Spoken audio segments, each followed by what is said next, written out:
Om Namo Bhagavate Vasudevaya. Narayanam Namaskritya Naram Chaiva Narottamam Devim Saraswatim Vyasam Tato Jayanti Nashtaprayeshu Bhadreshu Nityam Bhagavata Sevaya Bhagavati Uttam Shloke Bhaktir Bhavati Naistiki.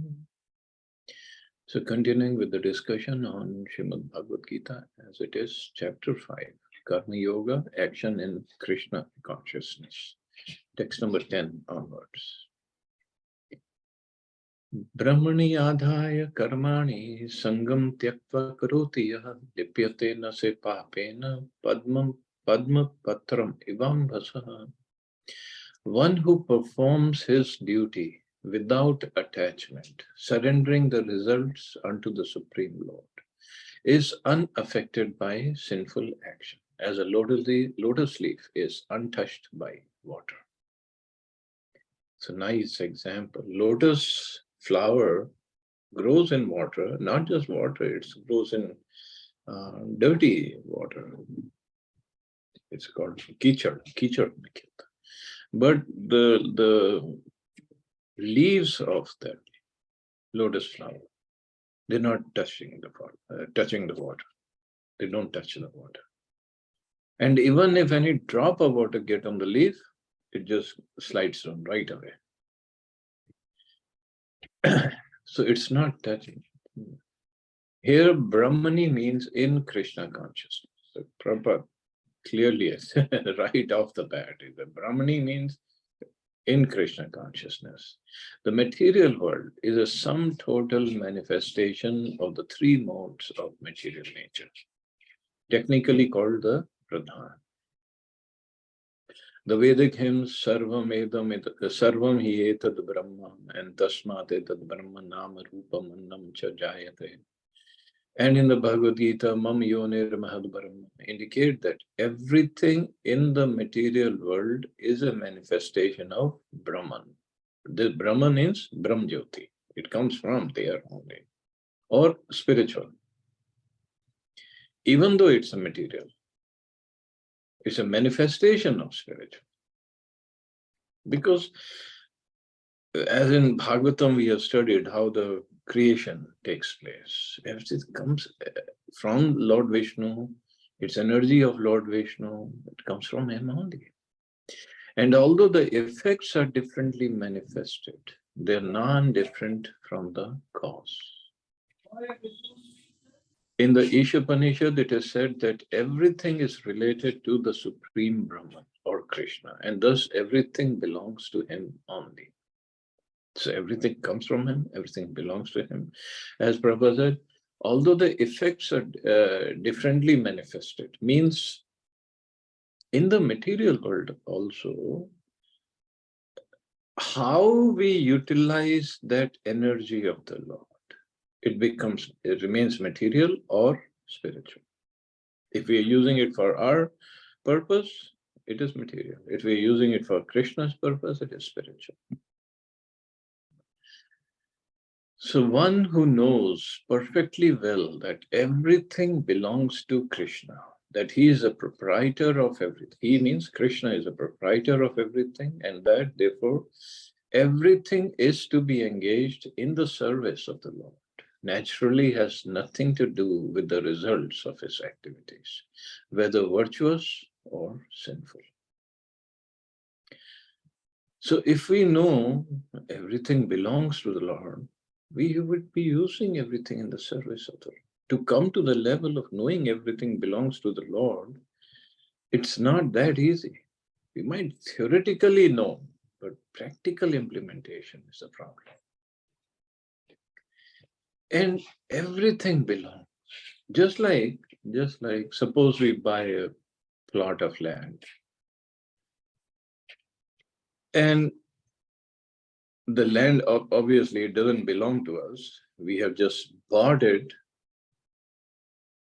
But the land was there before us, and it will be there after we leave the body.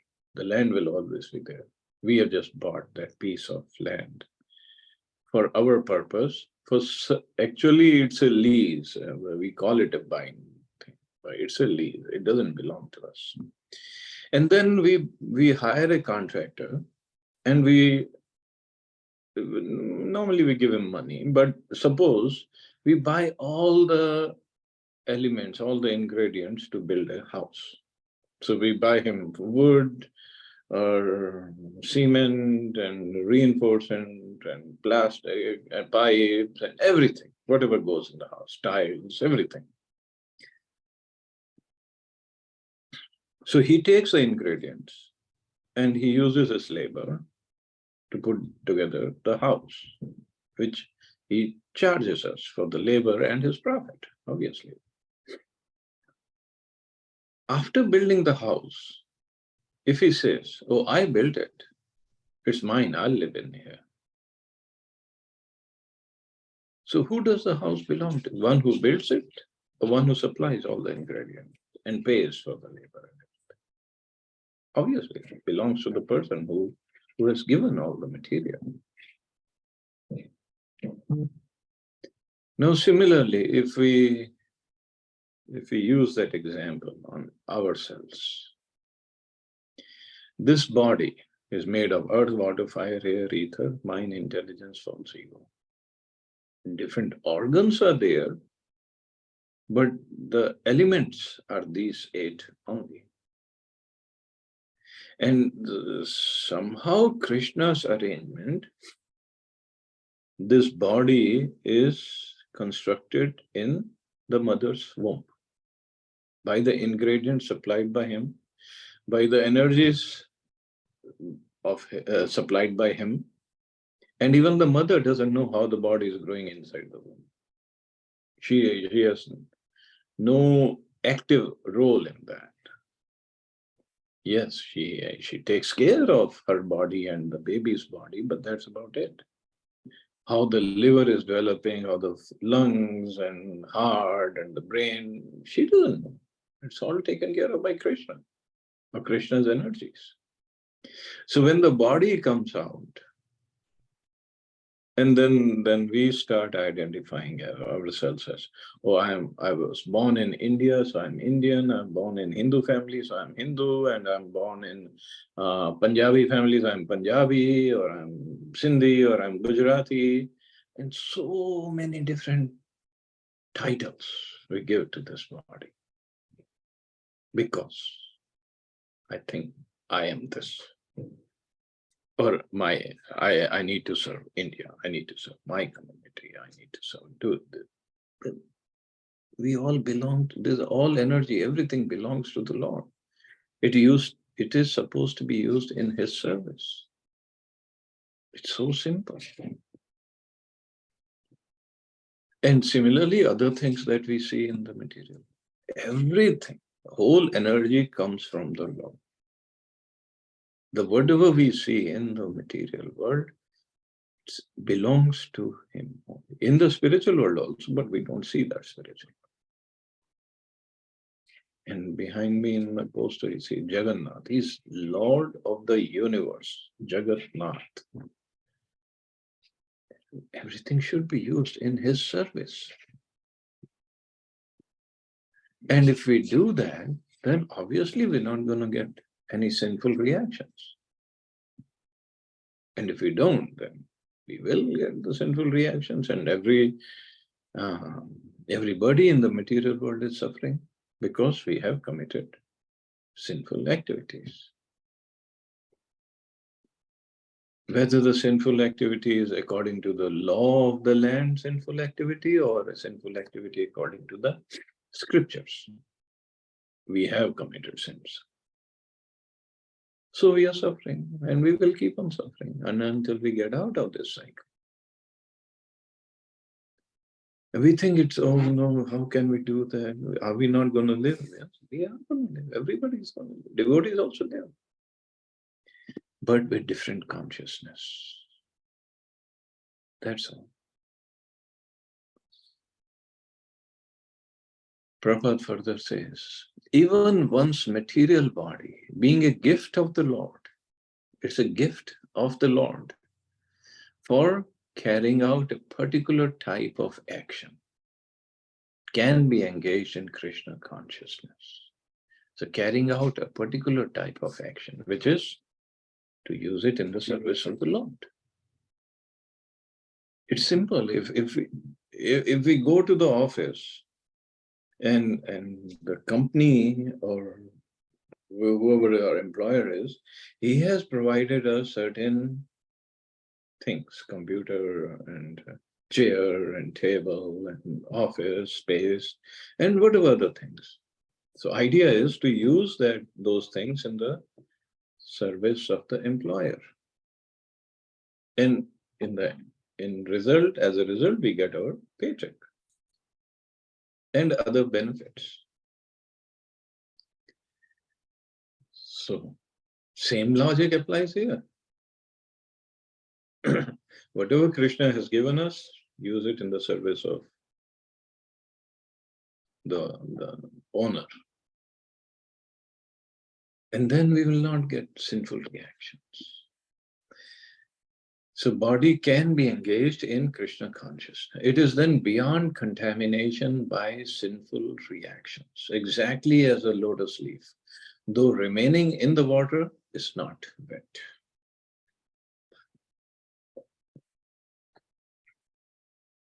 The Lord also says in Gita earlier, Mai sarvani karmani sanyasya, resign all works unto me, Krishna.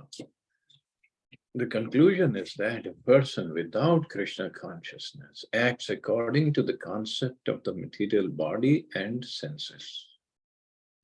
But a person in Krishna consciousness acts according to the knowledge that the body is a property of Krishna and should therefore be engaged in the service of Krishna. It's so simple, but we have made it so complicated. A person without Krishna consciousness acts according to the concept of the material body and senses. So what's the concept of material body and senses? Basically, to give pleasure to his own senses. That's all. The whole world is running after that. Now, the giving pleasure to own senses, it can be making lots of money, but then we have to use that money for something. Just dollars sitting in my house, they'll not do me any good. So with that money, I go buy things, buy expensive things, eat expensive food or this food, or have relationships with different people. Basically what? To give me pleasure.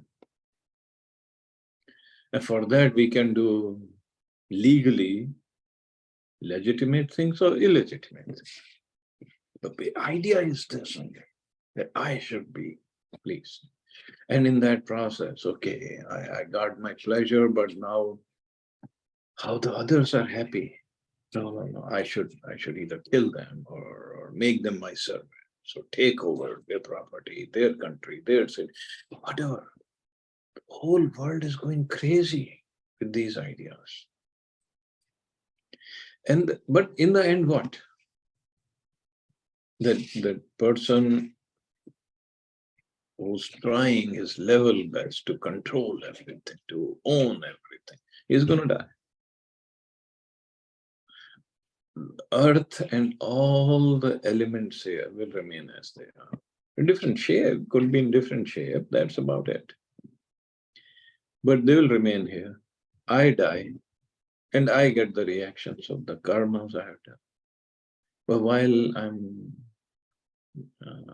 committing different sinful activities, I'm not worried about karma, because that time I think I control everything. No, this is what scriptures tell us. You idiot, you don't control anything. If we can control just the blinking of our eyes, that no, you're not going to blink anymore, then I'll say, okay, you're a control. We cannot even control that. Can we control our digestive system? That, okay, I'm going to eat 10 parathas today.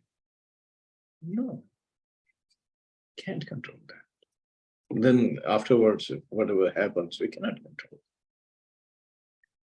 So we have to give up this idea. I'm the controller, I'm the proprietor, I'm the enjoyer. And this verse will come in 5th chapter only. I'm just a servant of Krishna. And Prabhupada said this material body being a gift of the Lord for carrying out a particular type of action. This is only a gift of the Lord given to me so that I can use it in His service. He is the original proprietor. He's the owner of everything. And still He is so merciful. Merciful in the sense, suppose somebody is not Krishna conscious and he is committing sinful activity. One sinful activity is to eat meat. Very, very big sin. So if I go get some meat, chicken, whatever, and I cook it and I eat it, Krishna is still so merciful, He doesn't give us the punishment right away. He can, but He doesn't give us the punishment right away. Why? He still gives us a chance to rectify our mistakes. He says, Sarva dharman paritaja, mam ekam sharanam, aham tvam sarva papebhyo, mokshashyami. Just surrender unto me. I'll relieve you of all the sins. All the sins mean every lifetime, whatever sins we have committed, He is ready to forgive us for that. So He still gives us a chance. This is His mercy. People say, oh, he didn't punish me, so He didn't notice I can keep on committing more sins. No. He's very, very merciful. He is omniscient. He knows everything. Whatever is happening. But He is very, very merciful. So, but we take His mercy for granted, and we think that He doesn't exist because, see, I did not get punished, so God must not be there. But sooner or later, we'll catch up with our karma. He's not going to forgive the karma without getting into devotional service. And then even after devotional service means no more sins. It's not like I start devotional service and keep on committing sinful activity. No more sins. And then still then it's up to Him how much karma to give us, karmic reaction to give us.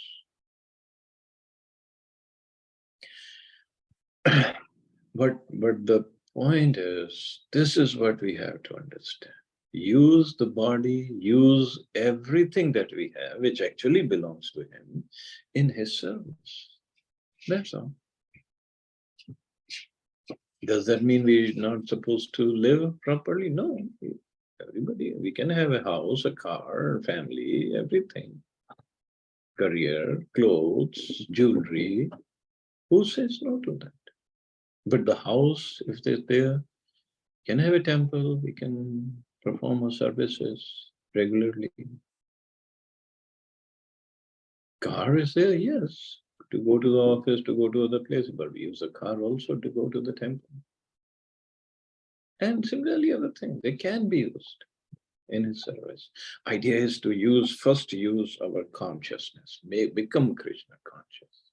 And then everything slowly it will form. Krishna further says, Kayena manasa buddhya kevalar indriyarati yogina karma kurvanti sangam tattvatma shuddhaya.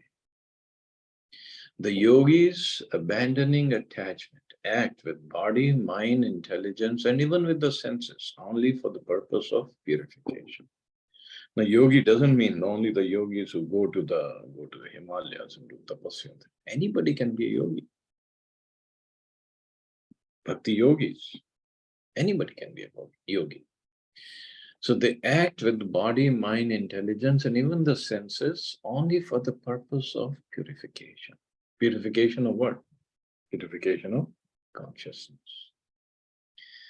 So consciousness right now is dirty, thinking that I am this body and my only purpose of life is to give comforts to the body or give pleasure to the senses. But this is the impurification. Purification is, I'm not this body. This body is supplied by the Lord and to be used in His service with love and devotion. In the process, the person will get lots of pleasure, not just pleasure, bliss. That's the secret thing.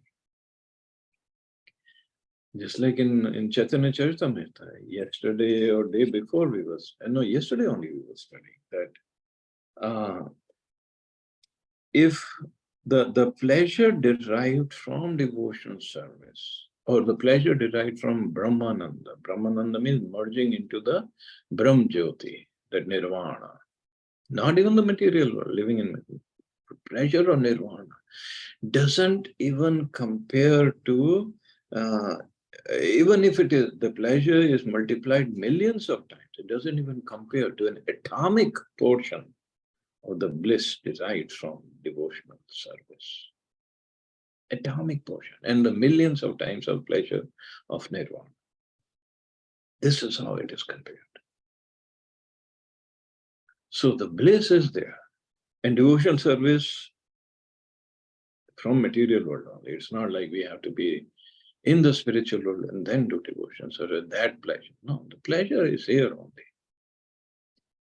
It's just we have to be engaged properly. So this is the purification.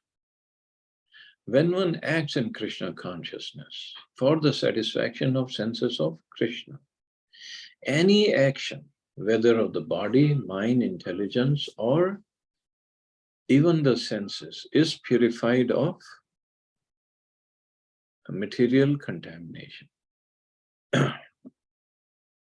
Any action, whether of the body, mind, intelligence, or even the senses, is purified of material contamination. There are no material reactions resulting from the activities of a Krishna conscious person. So there are no material reactions. Therefore, purified activities, which are generally called sad achar, can be easily performed by acting in Krishna consciousness. So this is purified activities. Everything, body, mind, intelligence, senses, everything to be used in the service of Krishna. Sri Rupa Goswami in his Bhakti Rasamrita Sindhu describes this as follows. Iha yasya harera dasi karmana manasa gira nikhilashvapi avasthasu jivan mukta sauchyate. A person acting in Krishna consciousness, or in other words, in the service of Krishna, with his body, mind, intelligence, and words, karmana manasa gira.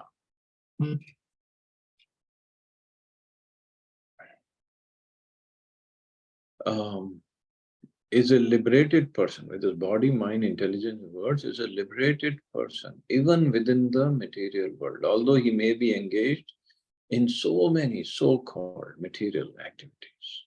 So-called material activities. Look material, but it's all spiritual. Just like today is the bathing of Lord Jagannath. People are bringing water in Jagannath Puri. They bring water from a particular well and they bathe the Lord with that water.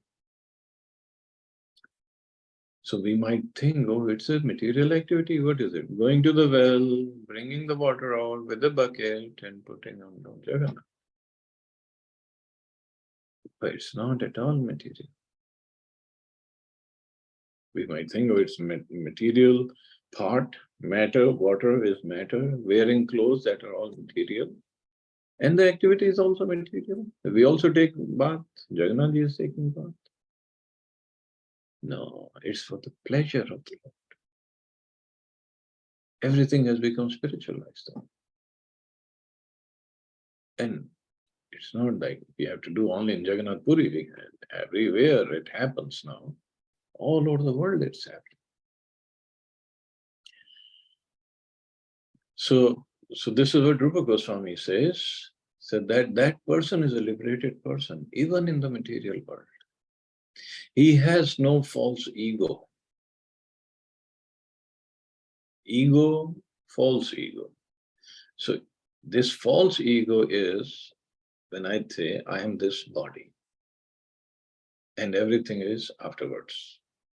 Goes in terms of pleasure, giving pleasure to this body. He has no false ego, for he does not believe that he is this material body or that he possesses the body. He knows that he is not this body, and this body does not belong to him. He himself belongs to Krishna, and the body too belongs to Krishna. The soul is also energy of Krishna. Body is also energy of Krishna. So when he applies everything produced of the body, mind, intelligence, words, life, wealth, etc., whatever he may have within his possession to Krishna's service, he is at once dovetailed with Krishna. He is one with Krishna and is devoid of the false ego that leads one to believe that he is this body, etc. This is the perfect stage of Krishna consciousness. So this is bhakti. Applies everything produced of the body, mind, intelligence, words, life, wealth, etc. in the service of Krishna. So bhakti yoga, another beauty of bhakti yoga is, it can be performed 24 hours a day.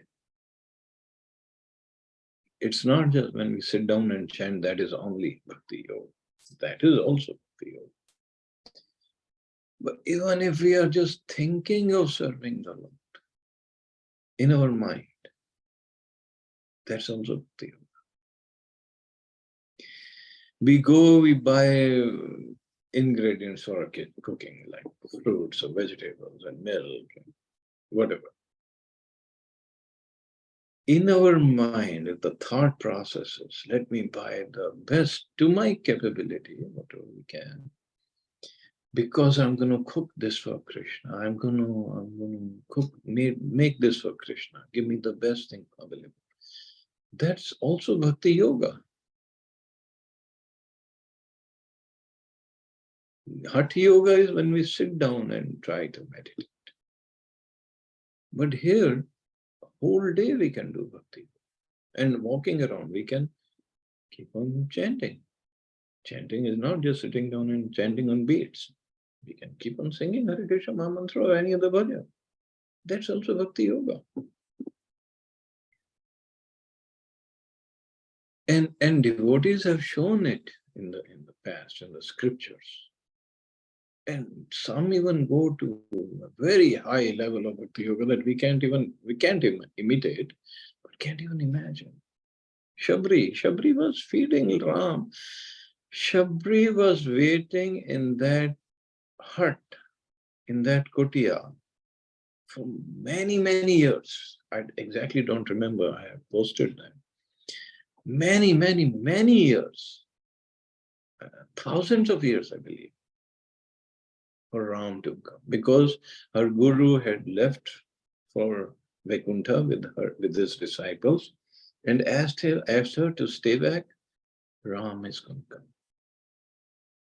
With that faith, she would cleanse every day that hut. That Ram is going to come today. And the hut has to look proper. That is bhakti. And then when Ram came, she was feeding him these berries, bear, but she was first tasting it. I hope this bear is not kata. It's fit enough for Ram to eat. And Ram was accepting that. Lord Ram was accepting that with love. This is bhakti. And there's so many stories of Lord Jagannath. We can't even imagine how he reciprocates with his devotees. So bhakti is unimaginable, how bhakti can be performed. But other processes, whether it is Hatha Yoga or Jnana Yoga, you have to sit down and study the scriptures and try to figure out. But Bhakti Yoga, you don't have to sit down and try to figure out. Everything is given. All we have to do is serve. That's why this process is very simple and very potent at the same time. It said Krishna gets controlled by a devotee. Jagannath ji. Can we believe today is Snan Yatra? And he gets bathed by with thousands and thousands of buckets of water. Him, Balramji, Subhadra, they all three of them. And then can we even believe anywhere in the world, has anybody heard of that Jagannathji will get sick? He'll have fever. 15 days. Till a day before Rath Yatra, he comes out.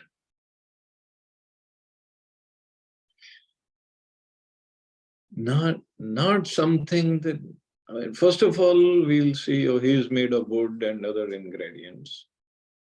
He doesn't have a material body. So how can he have fever?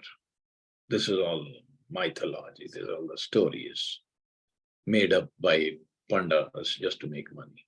No, these are not the stories, first of all. This is mentioned in the scriptures. And why can't he have fever? Why can't he display that fever in him for his particular pastimes? And in fact, the devotee, ISKCON devotee, is a doctor from Mumbai. So he went with other devotees at that time, and he knew a panda because from Snan Yatra till Ulti Rath Yatra, till Lord Jagannath comes back from Gundicha, only Daitpatis, that particular set of devotees, they serve Jagannath. So he has that devotee. How can Lord develop fever? This is unimaginable. Then Daitpati said, yeah, he has fever. He does get fever. He is sick. Because we bathed him with so much of water. He got sick. Still, we have this material mind. So the doctor said, no, I can't believe it. You must be making it up. Okay, Daitpati, what do I have to do to show you? He said, okay, take this thermometer and put it in, like Jagannath's hands are like this, so put it here and just bring it back. Daitpati said, okay. So he took the thermometer, like the doctor said, put it there for whatever time and brought it back. And the doctor said, yes, he had fever. And all these 15 days, till he comes out on his, the day before Rath Yatra, till he gives his darshan. So 15 days, no darshan. Only these Daitpatis can serve him. Because the Lord is fed only khichdi, light khichdi, not chapan bhog. Because when somebody has fever, he eats only light food. So khichdi. So all these Daitpatis, they also only eat khichdi. Because our Lord is sick, he cannot eat properly, so how can we eat? This is bhakti. And they also give him a mixture of herbs, medicine, to reduce his fever. So this is not just some stories or I don't believe it. Yes, people can say I don't believe it, but that's where the faith is. This is Bhakti Yoga. Very, very powerful. And then when somebody is at the perfect stage, or even starting to become perfect, then the Lord gets controlled by him.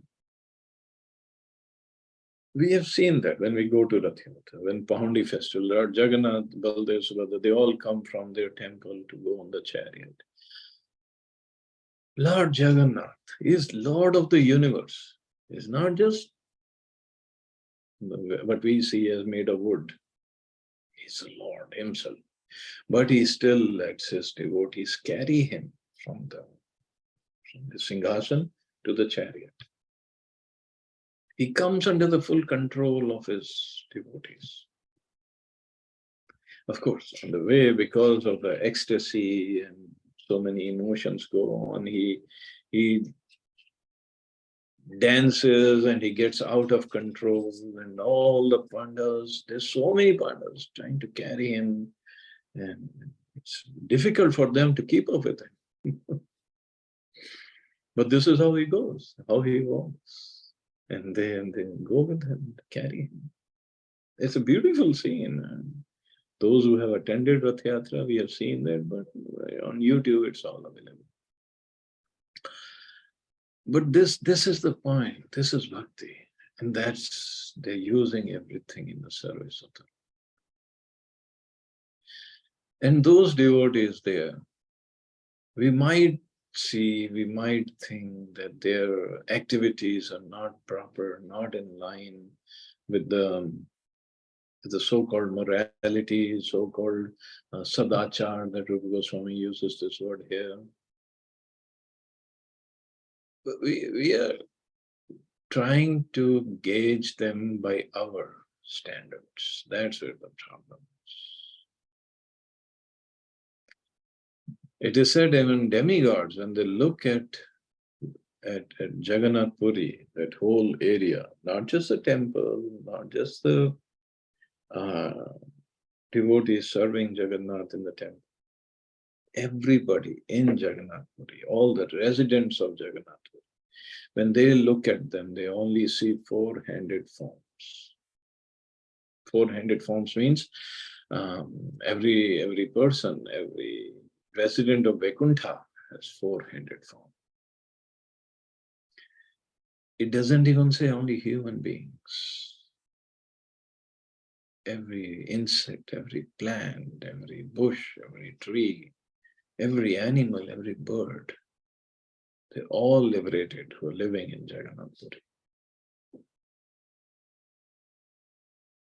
Now, how do we gauge them by our standards? We can't. And not just Jagannath Puri, because Lord Jagannath's picture is in the background, and today is his birthday. Actually, it's just Snan Yatra is considered his birthday. So that's why Jagannath's stories are coming to my mind. But even Vrindavan or Mathura or Dwarka, wherever Lord Dhams are, Ayodhya, they all are liberated people. Whether we see them that way or not, that's our problem. So this is the perfection of devotion service. And this is where we need to be. Anyway, not getting distracted by Jagannathji's stories. Or should I tell one more story? I don't know, I can. So there was a pujari in Jagannath Puri, and every pujari in Jagannath Puri, they have a particular service, and this is what they do rest of the year, throughout the year, that's it. So this pujari had the service of bringing garland for Jagannathji and putting it on him. And then when king of Puri, there is always a king of Puri who would come, and when he would come to take darshan, the pujari would give that garland from Lord Jagannath to the king. And every day it was going on.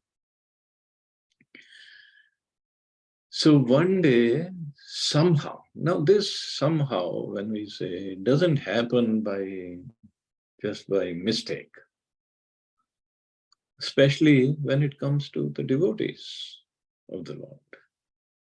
It happens only by mercy of the Lord when he wants to have a particular pastime. So this Pujari, he forgot to bring a fresh garland for Jagannath. And there was an announcement, the king has come to take darshan. And this Pujari thought, if I don't give the king the garland of Jagannath ji, he will get angry. He'll get very, very upset. So the king had come. So Pujari, very hurriedly, he was wearing a garland, he took it out, and king came and he put that garland on the king. King went back, king was happy, he got the garland of Jagannath. But when he went home, he took off the garland, and there was a hair, long hair in the flowers. And king said, Jagannath ji doesn't have hair. So this Pujari, he did something nonsense. He gave me his garland. So king called the Pujari. He said, tell me the truth. You gave me your garland, right? That's where the hair came from. And Pujari, he didn't think of anything. He said, no, it's Jagannath's garland. Jagannath has hair. King said, Lord Jagannath has hair. I never saw him. Pujari said, that's between you and Jagannath. What do I have to do? You didn't see his hair. King said, okay, I'll come tomorrow, show me his hair. Otherwise, he'll get death penalty. Now Pujari, he came back and he was crying and he was, Jagannath-ji, I don't know why this all happened. It's my fault, my mistake, but you please save me. And Jagannath-ji came to his dream at night and he said, don't worry, I'll take care of it. So next morning when king came to take darshan, Pujari, he was still very much in shock and everything that wow, what is going to happen. They both went to take darshan of Lord Jagannath. Lord Jagannath gave the king darshan with his beautiful curly hair. Like Krishna's hair are described in scriptures. Beautiful, long, curly hairs. And king was so happy. He said, how come I missed it? I never saw Jagannath having hair. And he gave that Pujari lots of gifts and went back. So this is how he takes care of his devotees. He performs special pastimes just to increase their love for him. And for the future devotees to have their faith and develop their love for Jagannath. Very, very beautiful pastimes of Jagannath, especially with his devotees. So that's what makes the Lord very, very dear to the devotees. But those who don't have faith, those who think, these are just a story, just to keep people happy or keep them in the line, and so that these pandas or pujaris can make money. It's all up to faith. Whatever faith we have. So the point is, at least from Bhagavad Gita, now we understand everything should be used in the service of the Lord. And how to be used, Krishna himself comes as like Chaitanya Mahaprabhu, he came to show us, to teach us how to use everything in the service of the Lord. And his devotees, so many devotees in the past, present, and so many will be in the future to show us how to perfect our lives by using everything in the service of the Lord. I guess I'll stop here. See anybody has any questions or comments. Jagannath Maharaj ki jai, Prabhuji. You made a day today. I couldn't stop it. I had to go. Yes, thank you so much, Prabhu. I was relishing it. And these are true, Prabhuji. I've heard so many stories. Yeah. He loves so much devotees. He keep on proving, I'm there. Don't worry. Yeah. That's true. Lovely. So, a very, very special day today. It's birthday of Lord Jagannath. Thank you, Prabhuji. Thank you. Prabhuji. Dhanyavad, Prabhuji. Thank you, Prabhuji. Thank you, Mata. You all have a safe and wonderful day. Hare Krishna. Jai Shri Prabhupada. Hare Hare Krishna. Krishna.